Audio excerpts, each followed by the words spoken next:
आपको क्या क्या मान्यताएं हैं, क्या करना चाहिए, क्या नहीं करना चाहिए, ये तमाम चीजें जो है इनके सवाल ढूंढने की जरूरत के लिए हमारे साथ इस वक्त खास मेहमान भी हैं, उनका हम सीधे रुख कर लेते हैं, उनसे हम जानकारी लेंगे। हमारे साथ इस वक्त पंडित आदित्य जी जुड़ चुके हैं। आदित्य पांडे जी, बहुत स्वागत आदित्य जी आपका जी उत्तर प्रदेश उत्तराखंड पर। आदित्य जी, सूर्य आपको भी सर, हमने देखा है आदित्य जी, चूंकि जब सूर्य ग्रहण लगता है तो कई मन में विचार चलते हैं, कुछ चीजें ऐसी हैं जिसको लेकर लोगों के मन में शंकाएं भी रहती हैं।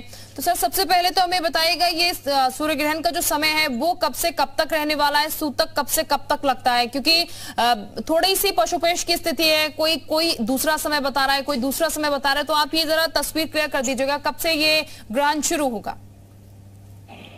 सूर्य ग्रहण इंडियन स्टैंडर्ड टाइम 4:28 से प्रारंभ हो जाएगा और शाम 6:32 तक रहेगा। धर्म सिंधु के अनुसार यह मान्यता है कि सूर्य ग्रहण का जो सूतक होता है, यानी जो उसकी नेगेटिव एनर्जीज होती हैं, वो 12 घंटे पहले शुरू हो जाती हैं। यानी कि मध्य रात्रि के बाद, कल जब हम दीपावली मना रहे थे, उसके बाद रात्रि 2:28 से सूतक लग चुका है। इस समय भी सूतक प्रभावी है। ठीक, यानी कि अभी भी सूतक प्रभावी है। जब सूतक लगता है सर, उस बीच हमें क्या क्या नहीं करना चाहिए, ये जरूर दर्शक जानना चाहते होंगे, क्योंकि हालांकि दर्शकों को कुछ पता है कि क्या नहीं करना चाहिए, शुभ काम नहीं होते, लेकिन इसके अलावा हमें क्या क्या नहीं करना चाहिए? देखिए, हमारे यहाँ पुस्तक है, इसको बोलते हैं धर्म सिंधु। धर्म सिंधु जो पुस्तक है ये बताती है कि हमें क्या क्या सनातन धर्म के अनुसार करना चाहिए और क्या नहीं करना चाहिए। ग्रहण के समय सबसे महत्वपूर्ण तो यह है कि आप नहाना वर्जित है, ग्रहण के समय घूमना या बाहर निकलना वर्जित है, ग्रहण के समय कोई भी पॉइंटेड वस्तु जैसे कि चाकू हो गई या नुकीली वस्तु का प्रयोग वर्जित है, तुलसी या किसी भी वृक्ष को छूना इस समय वर्जित माना जाता है, साथ ही भोजन पकाना या भोजन खाना भी वर्जित किया जाता है। परंतु धर्म सिंधु यह भी जानता है, उसमें लिखा हुआ है कि यह जो नियम है वो हमारे यहाँ जो वृद्ध हैं, जो बच्चे हैं, उनके ऊपर अप्लाई नहीं होता। और कभी कभी ऐसी स्थिति आती है जहाँ पे कि बच्चा है या वृद्ध है या कोई घर में है जिसको खाना खाना ही है, तो उसके लिए भी कुछ नियम बताए गए हैं जिनको फॉलो करके खाना भी खाया जा सकता है और बचा भी जा सकता है ग्रहण से। विशेष रूप से प्रेग्नेंट लेडीज के लिए मना किया जाता है, क्योंकि जो पॉस्टवाइब्रेशन जो एनर्जी उस समय रिलीज होती है वो प्रेग्नेंट लेडीज के लिए बिल्कुल अच्छी नहीं होती। ऐसे में प्रेग्नेंट लेडीज कोशिश करें बिल्कुल भी बाहर ना निकले। ठीक, यानी कि ये जो चीजें हैं प्रेग्नेंट लेडी के लिए खासकर थोड़ा खतरनाक हो सकता है, जो कि हम अक्सर सुनते हैं, उनको थोड़ा सावधान रहने की जरूरत है, जैसे कि आदित्य जी बता रहे हैं।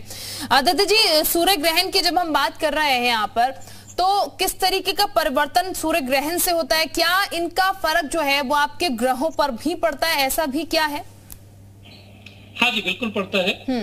वैदिक ज्योतिष में हमारी मान्यता है कि जब भी सूर्य ग्रहण पड़ता है तो वह विशेष रूप से राजा यानी कि सरकार के लिए प्रभावी होता है। और इस बार जो सूर्य ग्रहण है वो इसलिए ज्यादा महत्वपूर्ण है कि लगभग 1300 साल बाद एक ऐसा योग बन रहा है जबकि हमारे दोनों प्रमुख त्योहारों के बीच में ग्रहण आया है और बुध ग्रह, गुरु ग्रह, शुक्र ग्रह और शनि ग्रह चारों अपनी ही राशि में मौजूद हैं। इस समय सूर्य भगवान नीच के हैं, नीचस्थ हैं, बुध भगवान कन्या राशि में, गुरु मीन राशि में, शुक्र तुला राशि में और शनि मकर राशि में है। ऐसे में जो इसका प्रभाव है वो विशेष रूप से कुछ राशियों पर पड़ेगा। क्या मैं उन राशियों के बारे में आपको जानकारी दूं? बिल्कुल बिल्कुल सर। वृष राशि, मिथुन राशि, कन्या राशि, तुला राशि, वृश्चिक राशि और विशेष रूप से मीन राशि के लिए, मीन राशि के जातकों के लिए सबसे ज्यादा ये प्रॉब्लमेटिक है। पर ऐसा नहीं है ग्रहण सबके लिए खराब होता है। मेष राशि वालों के लिए अच्छा भी है, सिंह राशि वालों के लिए अच्छा है, धनु राशि वालों के लिए अच्छा है और कुंभ राशि वालों के लिए भी शुभ कारक है। ठीक, यानी कि देखिए ये राशि भी पंडित जी ने बता दी है कौन कौन सी बेहतर है, किन के लिए शुभ है, यानी कि हर किसी को डरने की जरूरत नहीं है। और आई एम श्योर कुछ उपाय भी होंगे यहाँ पर जिनके लिए थोड़ा सा घातक भी हो सकता है, वो उसका निवारण भी कर सकते हैं यहाँ पर। पंडित जी, चूंकि सूर्य ग्रहण की जब हम बात कर रहे हैं तो ये शायद पहला ही मौका ऐसा होगा या फिर कई सालों बाद ऐसा मौका होगा जब गोवर्धन ना मनाकर सूर्य ग्रहण यहाँ पर पड़ रहा है और उसके बाद अब कल गोवर्धन शायद मनाया जाएगा। जी बिल्कुल, 1300 वर्षों बाद मैंने आपको बताया ये ऐसा योग आया है जबकि दोनों त्योहार हम नहीं मना पा रहे हैं। It is a very rare event. बिल्कुल, तो 1300 वर्ष बाद ऐसा संयोग बना है, जैसा कि पंडित जी जानकारी दे रहे हैं। पंडित जी, चूंकि सूर्य ग्रहण को लेकर कई चीजें और भी कही जाती हैं, इस बीच जैसा कि आपने कहा जो खाना खाना चाहते हैं वो खा सकते हैं कुछ उपाय के साथ। वो उपाय अगर आप हमें बता पाए कि कौन से उपाय करने होंगे जिससे कि आप खाना ग्रहण कर सकते हैं और आप पर उसका इफेक्ट भी नहीं पड़ेगा। जी, माताओं बहनों के लिए, प्रेग्नेंट लेडीज के लिए जो उपाय है उसमें यदि संभव हो तो गोमूत्र या गंगा जल का लेप लगा सकती हैं अपने वोम के पास। जो लोग भोजन करना चाहते हैं वो लोग तुलसी पत्र डाल सकते हैं। यदि तुलसी पत्र भी नहीं अवेलेबल है तो गंगा जल डाल सकते हैं और गंगा जल डाल के उसको प्रयोग कर सकते हैं खाने को। जी पंडित जी, जो तुलसी की आप बात कर रहे हैं, गंगा जल की आप बात कर रहे हैं, ये तुलसी और गंगा जल चूंकि सूतक लग चुका है ऐसा कहा जा रहा है, तो सूतक से पहले क्या इसको डाला जाए या फिर सूतक के बीच में भी आप इसे डाल सकते हैं? जी, आप सूतक के मध्य में भी डाल सकते हैं, परंतु सूतक के पहले आपने तोड़ दिया हो तुलसी पत्र तो अच्छा है, क्योंकि अब आप तुलसी पत्र इस समय नहीं तोड़ सकते, तो आप गंगा जल का प्रयोग कर सकते हैं। ठीक, यानी कि गंगा जल आप डाल सकते हैं इस बीच। जैसा कि हमने जानकारी ली यहाँ पर कि ग्रहों पर भी फर्क पड़ेगा, आपकी राशियों पर भी फर्क पड़ेगा, तो मैं आपसे जानना चाहूंगी, क्योंकि आपने सिलसिलेवार हमें ये भी जानकारी दे दी है कौन कौन सी राशि है जिनके लिए थोड़ा सा डिफिकल्ट ये हो सकता है, वो जो राशि वाले लोग हैं उनको क्या उपाय करना चाहिए, और खासकर पंडित जी दान का कितना महत्व है, क्योंकि कहते हैं जब सूर्य ग्रहण लगता है तो आपको दान ज्यादा करना चाहिए, ये बेहतर होता है।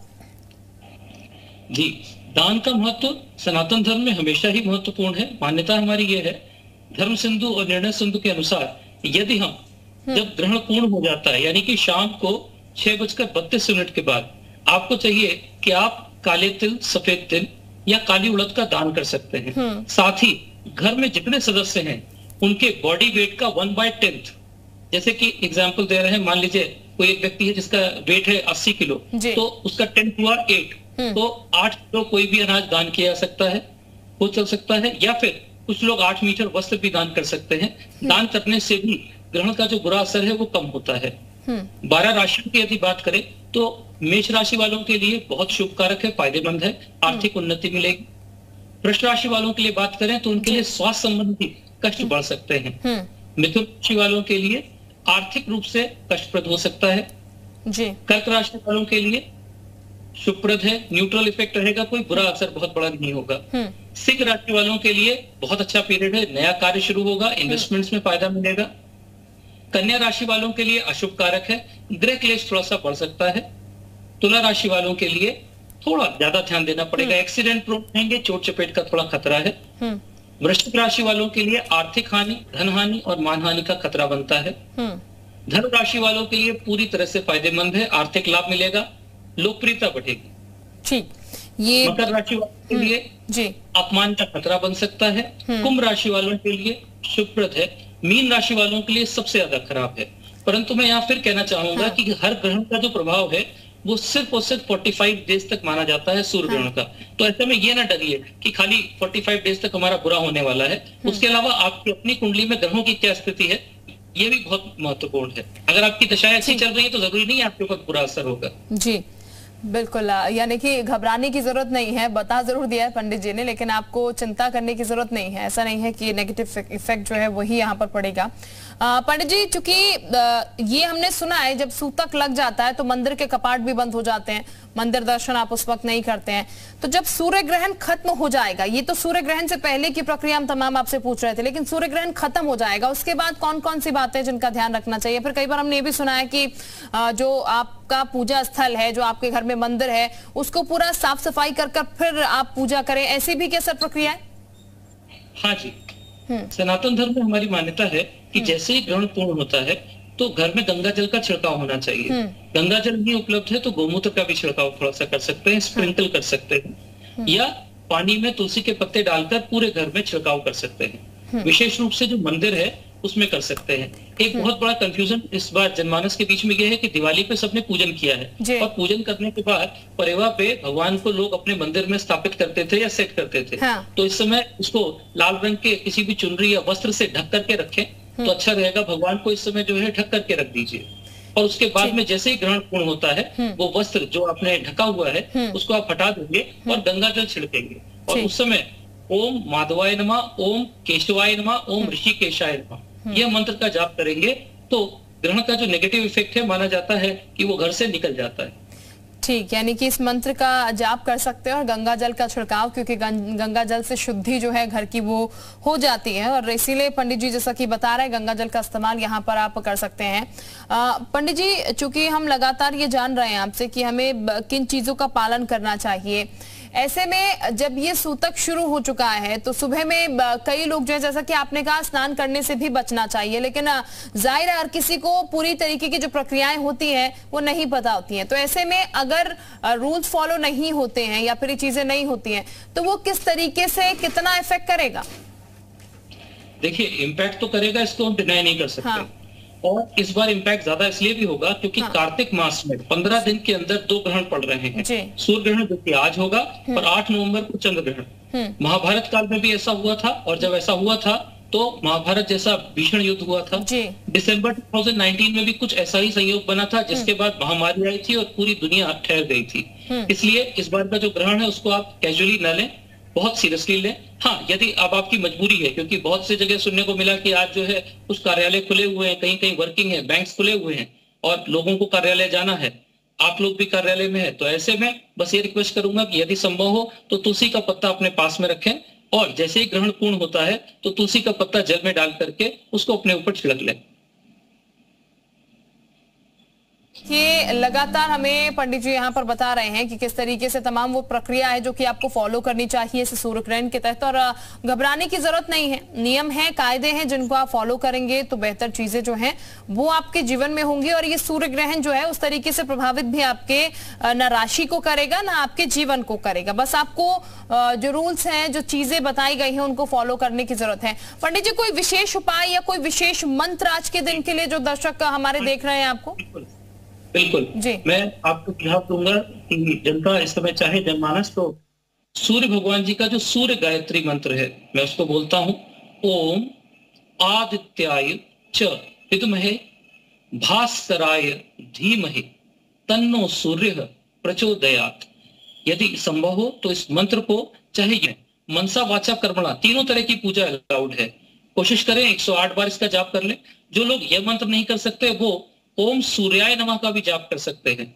तांबे के पात्र में जल रख लीजिए, गंगा जल उसमें डाल दीजिए या तुलसी पत्र डाल दीजिए, और यह रख करके मंत्र का जाप करिए तो कोई भी नेगेटिव एनर्जी आपको परेशान नहीं करेगी। उसके अलावा ओम नमो भगवते वासुदेवाय, भगवान विष्णु जी का अचूक मंत्र है, इसका भी जाप करने से बहुत ज्यादा फायदा मिलता है। साथ ही ग्रहण का नेगेटिव इंपैक्ट बिल्कुल नहीं आता। ग्रहण से डरना नहीं है, ग्रहण से जो पॉजिटिव एनर्जीज हैं, जो साधना है, उसको बढ़ाइए। इस समय अगर आप देखेंगे तो जितने भी हमारे तंत्र पीठ हैं, जितने भी माँ की शक्ति पीठ हैं, वहां विशेष रूप से पूजन चल रहे होते हैं, साधना चल रही होती है। कपाट जरूर बंद है परंतु वहां पे साधना चल रही है, क्योंकि ये साधना का समय है,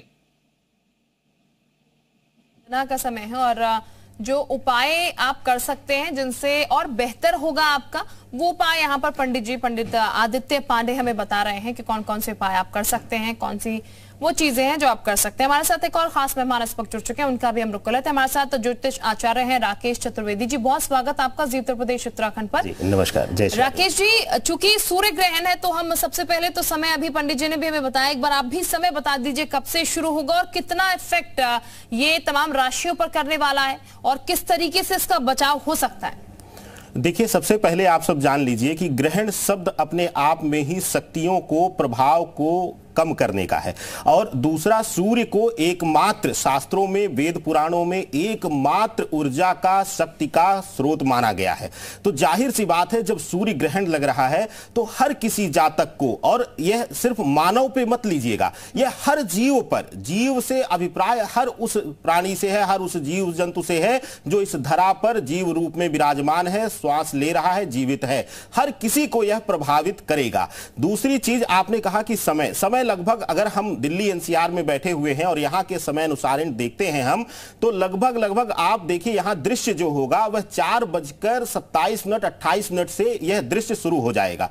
यही आपको अंतर आएगा, 4 से 5 मिनट आपके शहर के समय अनुसार आप अंतर देख लीजिएगा। और सूतक काल क्योंकि 12 घंटे पहले मान्य होता है, तो लगभग 4:30 बजे ब्रह्म मुहूर्त से ही सूतक लग चुका है। लेकिन डरिएगा नहीं। देखिए, विधान यह है कि जब भी सूर्य ग्रहण होता है तो 3 घंटे पहले ग्रहण काल से जहां वहां पे दृश्य हो रहा है जिस स्थान पर, वहां से 3 घंटे पहले मुख्य बर्ताव किया जाना चाहिए। जो मुख्य रूप से सूतक का बर्ताव है वह किया जाना चाहिए, क्योंकि देखिए हम लोग गृहस्थ आश्रम में हैं और क्योंकि कल दीपावली का इतना बड़ा त्योहार था तो सबके घरों में भोजन इत्यादि और इस तरीके का विधान, अभी कितने कार्य होंगे जो पड़े होंगे, तो आज विशेष करके 3 घंटे पहले का सूतक कठोर रूप से आप पालन करिएगा। और अभी ब्रह्म काल में लगे हुए सूतक जो लग चुका है ब्रह्म मुहूर्त में, उसका अनुपालन करते हुए कोशिश करिए कि स्नान इत्यादि ना करिए। लेकिन अगर आपके घर में बुजुर्ग हैं, बच्चे हैं या आप कोई भी बीमारी से या कोई भी परेशानी में है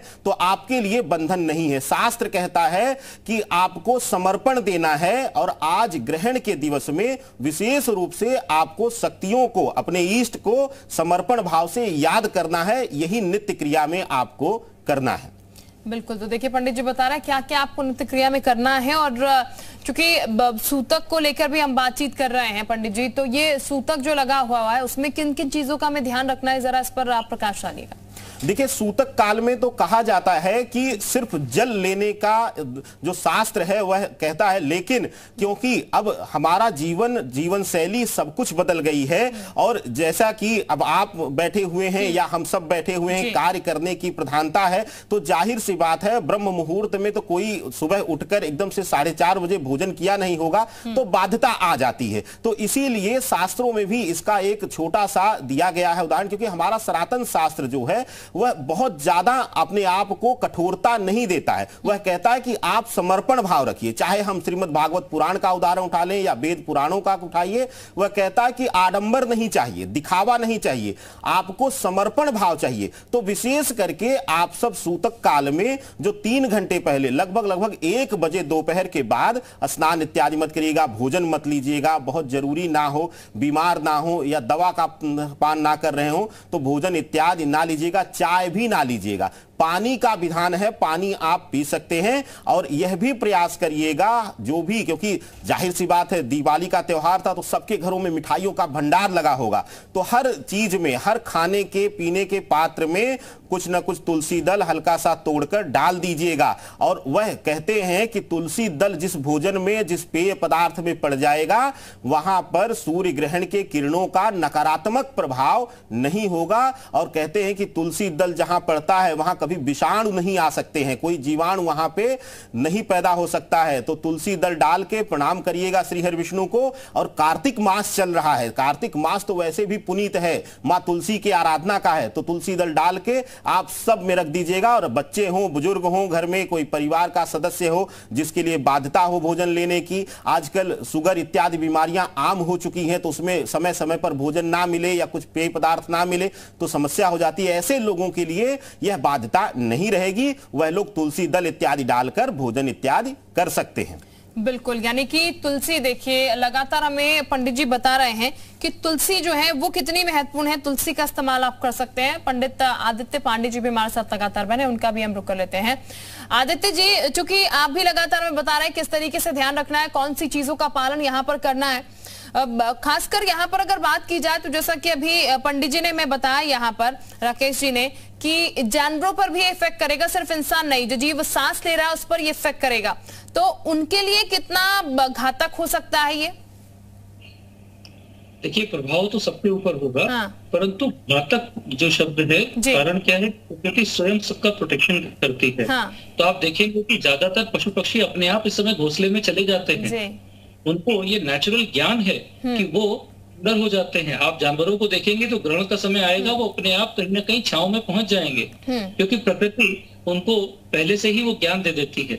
हाँ, हमारे घर में जो पशु वगैरह हैं, हमने पशु या पक्षी पाले हुए हैं, तो हमको जरूर चाहिए कि हम उनको शेड में कर दें, वो बेटर रहेगा। ठीक, यानी कि उनकी रक्षा थोड़ा आपको करनी पड़ेगी, जिनके घर में जानवर हैं या जो भी हैं।